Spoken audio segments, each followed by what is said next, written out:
กำลังสร้างสารเนาะน้ำมันก็หลายครั้งแล้วก็แซ่บหอมกว่ากำลังเสือโครงหอมกว่ากำลังเสือโครงโอ้หลายเนาะครับอันนี้จดสมเป็นใหญ่เนาะสมเครือเป็นใหญ่เนาะแสดงว่าเขาล่ำเขาปลูกต่อได้พอหักเป็นปงเลย บ่ได้ครับ ตัดแล้วบ่ได้นะ มันบ่เป็นประเภทต้นใช่ไหม โอ้ได้โอ้ย่อยครับก็มีแห้งเหงาเลยรู้สึกว่ากินเข้าไปมีแห้งคักเลย หอมเลยเป็นนี่นะ หอมแซ่บ มันมีพลังงานแลนในโตเลย พูดละ แค่ไหน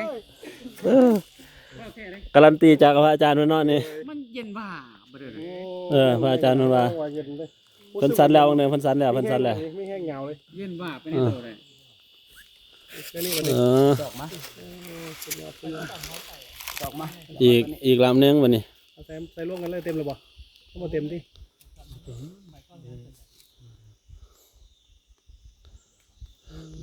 หน่อยบ่ถึกรวงมันสิ พ่อแก้วเคยเจาะหยวกกล้วยบ่เงามันหั่นนะ ด้วยโอ้ยดันแห้งหลาย น้ำมันหั่นหลายได้ ได้เป็นลิตร ถ้าผู้ใดแบบว่าไปทั้งอันนั้นเนาะแบบว่าเห็นต้นกล้วยเนี่ยเห็นเงามันน่ะตัดแล้วก็ขุด มันจะฟาดเนาะ มัน ที่ว่า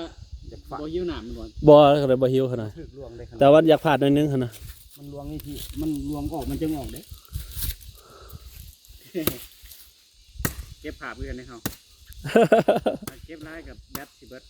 อ้าว นี่เห็นบ่รวงมัน โอ้เนาะจวดเลยเนาะ มันออกข้างหัว เอาหัว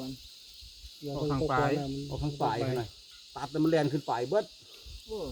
มันดูดขึ้นปลายฉลาด มันคือบ่ลง บ่ลงเด็ดขาดตัดกกสิมันแล่นขึ้นพุ่นบ่ยอดให้เขาตัดรัดจะมันก็ ออกเลยแล้วบัด นั่นยังสลัดคนเฮาอยู่ขนาดนับเอาตับมันเป็นชีวิตอย่างหนึ่งเนาะคนเฮาดูอันนี้พอออกเพิ่นตัดเกลือกำลังสร้างสารมันมีหนามเอามาให้ครูบาอาจารย์สันเพื่อเดินทาง ผู้มีแห้งเลยบัดนี้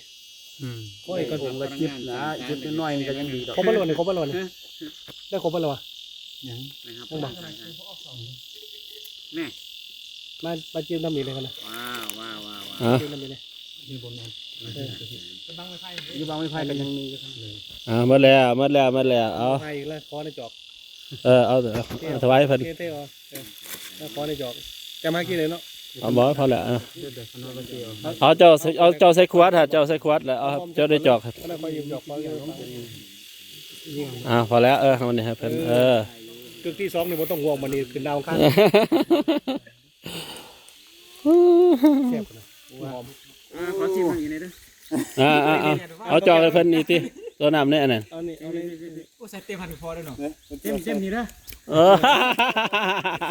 ไม่แล้วกัน เนื้อพวกนี้ บอกให้อาจารย์เพิ่นก่อนที่นี่ลงได้ขนาดใด หน่อยนึงเอาหน่อยนึงโอเค เอาบ่ได้บ่มันแหละ แบ่งคนละหน่อยไม่แห้งอยู่ มีพอได้เสีย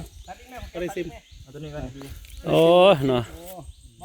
ดูยากอะไรนั้นมันปีเฮียน่ะโอ้นี่วะโอ้มันติดปากมันที่ออกอยู่ละ